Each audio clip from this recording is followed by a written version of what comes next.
make sure that he didn't die for nothing. You know what I mean? That he's gonna make a change.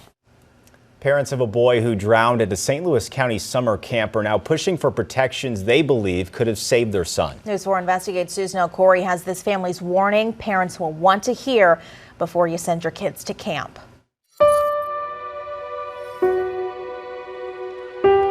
We took our kid to summer camp.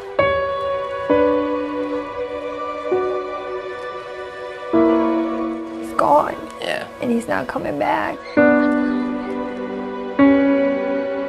We just want the truth. Like, what happened? At the Mister family home, there's a playroom untouched. Everything's still there. TJ's toys right where he left them. His bike here, I mean, this is his corner behind us. Constant reminders for his parents, Olga and Travone. His art supplies. Left clutching on to the 6 years of memories that will never be enough. I just really miss him. On July 20th, 2022, TJ went to the Kennedy Recreation Center for a summer camp program run by St. Louis County. He woke up that day so excited to go to camp. A phone call changed everything. They just told me that they found TJ in the pool and he drowned. Now, nearly 6 months later, the Misters claim the county isn't telling them much about what happened that day and if anyone was held accountable. That's what we want to find out with TJ. What is the truth? Underlining that is the fact that there's no standard regulations for camps in St. Louis County or the state of Missouri, something the Misters now want to change, believing that could have protected their son. I never knew there was no regulations. I just assumed it was the government's. Most of what we know about the drowning is from this investigation. It's by Stargard Elite, a private company the county hires for lifeguard certification. The copy the county gave us is 6 pages long. Staff names are blocked out. According to the Stargard report, that day at the Kennedy pool, there were around 40 kids from 5 to 12 years old and only one lifeguard.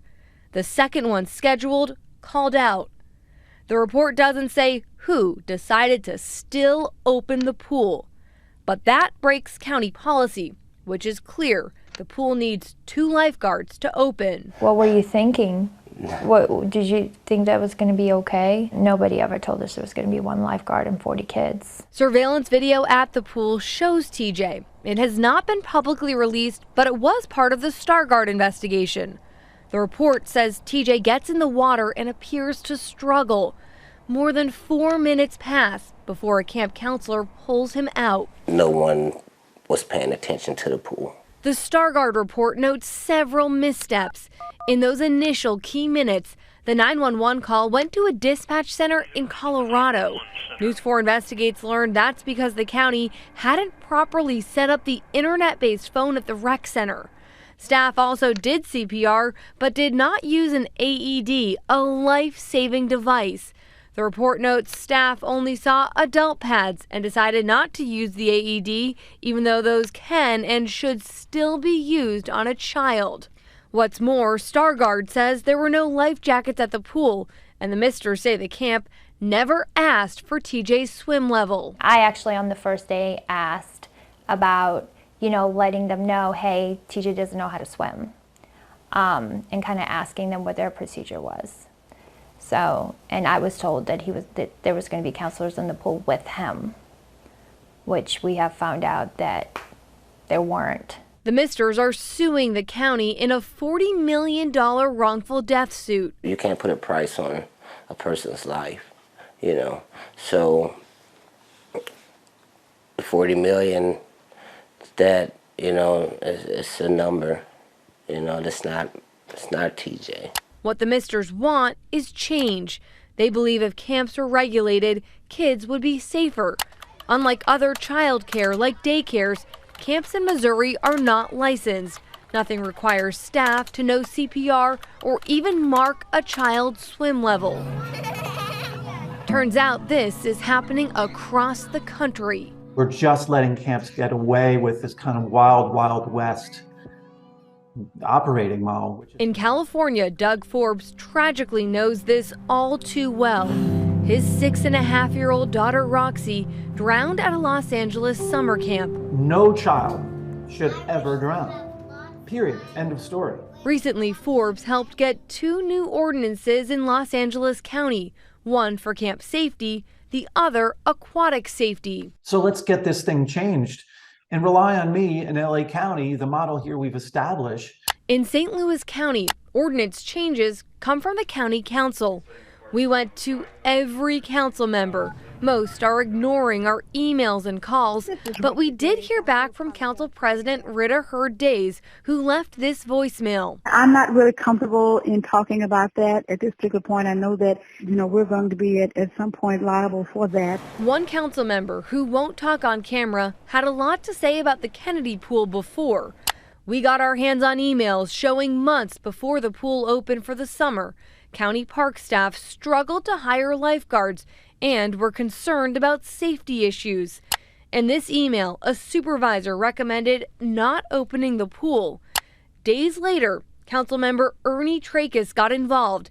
He emailed the head of the Parks Department, Tom Ott, and Deanna Venker, who works in the county executive office. Tracus wanted the pool open by the end of June, and he said more needed to be done to hire the necessary personnel. When we asked Tracus about that, he emailed us explaining that he wanted enough staff so the pool could be opened safely. He claims he was not involved in the decision to open the pool. At the county executive's office, Sam Page won't talk to us. There is a push on the state level for change. If they were licensed, that this tragedy would have never happened. Democratic Rep Michael Burton represents South County. After hearing about TJ, he's working on a bill to set up licensing for camps. It would also make background checks and staff with medical training mandatory. St. Louis County Council and our county executive needs to understand that in just 5-6 months, summer's going to be here. And so these things need to change before the summer. Sweetest kid you ever meet. The Misters don't want another family sitting in this spot. He always lit up the room. He always made you smile. We are dedicated and we're motivated. As they replay a video of TJ, his words ringing so true to them today. We do not give up, even if we're sad. He was amazing. Never. The county won't say if anyone was disciplined or fired over TJ's death. However, there is a significant staff change in the Parks Department. The director, Tom Ott, retired a little over a week ago. His replacement is Brian Schaefer, who used to work under Ott. Emails we got our hands on and you just saw some of, those show both men were involved in talks about the lifeguard shortage and questions around opening the Kennedy pool. A county source tells us Ott's retirement had not been on the table before this.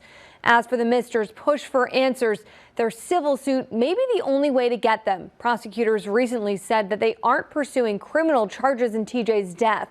The Misters maintain they think someone should be held accountable. Susan Elcoury, News 4 investigates. News 4 is committed to getting answers. Our crew tried speaking to County Executive Sam Page this evening before a county council meeting. In this video of Susan Elcoury, you can see here asking if he was going to take a closer look at regulating camp safety. He told us he had no comment. Parents of TJ Mister, the 6-year-old boy who died at a St. Louis County-run summer camp, are questioning the county's accountability process. That's because of a new discovery by News 4 Investigates. TJ drowned at South County's Kennedy Rec Center pool in July of 2022. Last month, we told you that this tragedy and our initial investigating have led to bills in the Missouri legislature aimed at protecting kids at summer camps. And now tonight, News 4 investigator Susan Elcoury has learned a supervisor at the time of TJ's drowning has a new job, promoted to second in command at the County Parks Department. To hear that, now people are getting promoted and my baby's dead. Olga and Travone Mister don't want to be in this spot talking about their son TJ. And I can't get him back. Just sitting in this St. Louis County park is hard enough. It's so hard to watch someone play on the playground and it not be our son. News 4 Investigates got our hands on this internal email announcing Eric Johnson's promotion to Deputy Director of Parks and Recreation. Johnson has been with the department for almost 30 years, most recently working as the recreation manager. That means he was one of the supervisors last year when 6-year-old TJ drowned at the Kennedy Recreation Center. And 8 months in, and it's not better. And it would have been really nice if they would take some responsibility and make changes.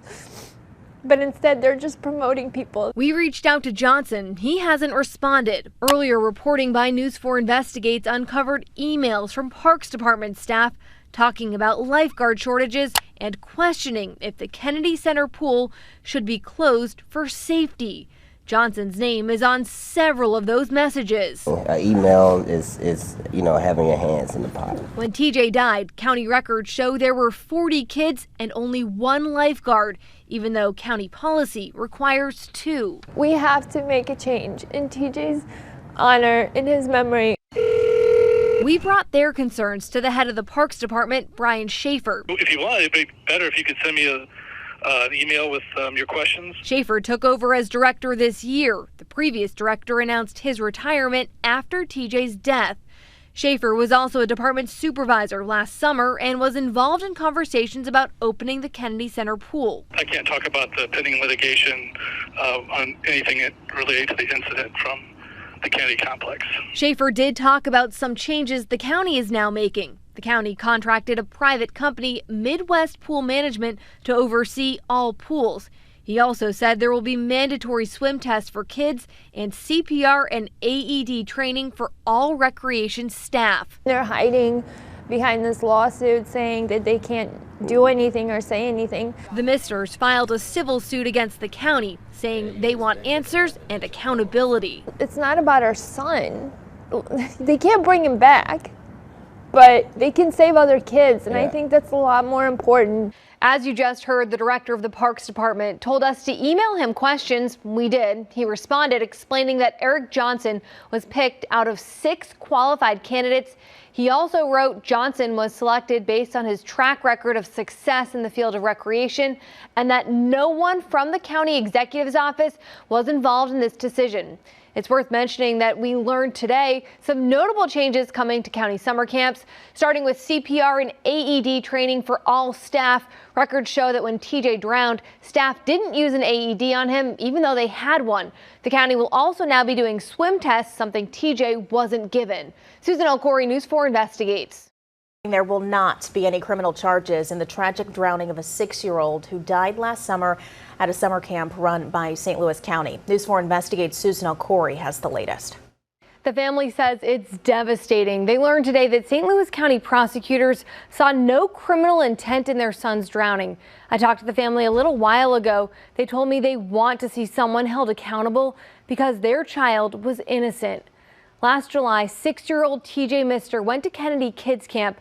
That program is run by the county. We've since learned the county struggled to hire lifeguards, and some staff actually wanted the pool to stay closed over safety concerns.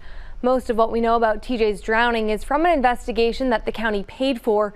That report found the pool only had 1 lifeguard, even though county policy says there need to be 2 lifeguards to be open. Staff also didn't use a life-saving AED on TJ, despite having a device there.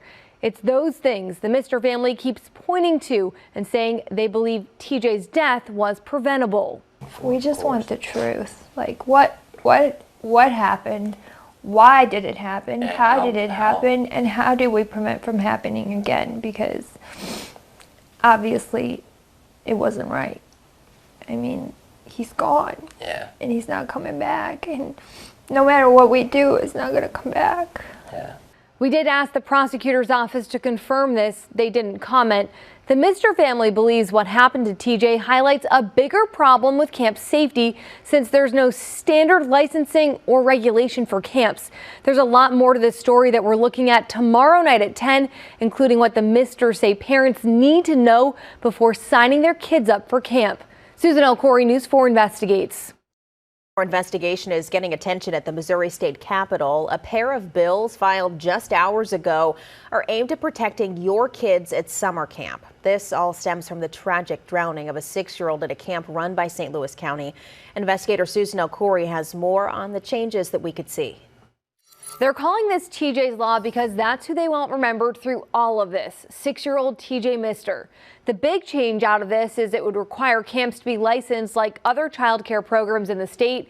Had this been in place before, TJ's parents believe it could have saved his life. You can't forget about TJ.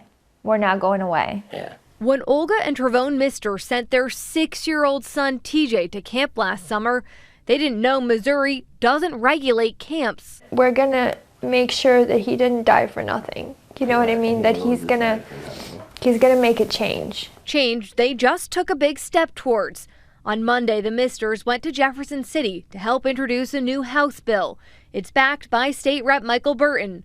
News 4 Investigates asked him about TJ's drowning months ago. He said he promised the family he'd make this happen. Summer's going to be here, and so these things need to change before the summer. As currently proposed, TJ's Law sets up state licensing for camps. It also requires background checks for employees and staff with medical training, both things that were never required. TJ drowned last July during a St. Louis County-run camp at the Kennedy Recreation Center. Reporting by News 4 Investigates uncovered how TJ struggled in the water for nearly 5 minutes before he was pulled out. Records we found show there were 40 kids and only 1 lifeguard, despite county policies requiring 2. News 4 Investigates also found police records that show at least 2 campers claim they told the head counselor that TJ was having trouble in the pool. Both say she told them that he was fine. County Executive Dr. Sam Page repeatedly dodged answering our questions. So when we learned he was holding an unrelated press conference, we tried again. We've called, we've emailed, we've tried to ask about the summer camp drowning and what's being done to ensure that kids going to summer camps are going to be safe. Well, summer camps in St. Louis County are run under the procedures of the county and to some extent under state regulations, depending on which ones are exempt. But we're going to do everything in our power to make sure the kids that are participating in our camps are safe. Page claims almost 7 months later, there's still an investigation into the drowning. He would not talk about specific changes. Will there be things like swim tests being done for kids going into these camps? I think we'll wait until this investigation is done. We continue asking Page's office who's leading that investigation and when the results will be made public. I'm not aware of anything that's going to change moving forward, but we'll learn. We'll learn from the investigation. As the bill was introduced in the House today, lawmakers held a moment of silence for TJ. You can count on us to keep following what happens as this bill makes its way through the Capitol. Susan Elcoury, News 4 Investigates. News 4 Investigates was the first to report St. Louis County prosecutors declined to file criminal charges in this case. The Mister family, meanwhile, is suing the county in a $40 million wrongful death suit.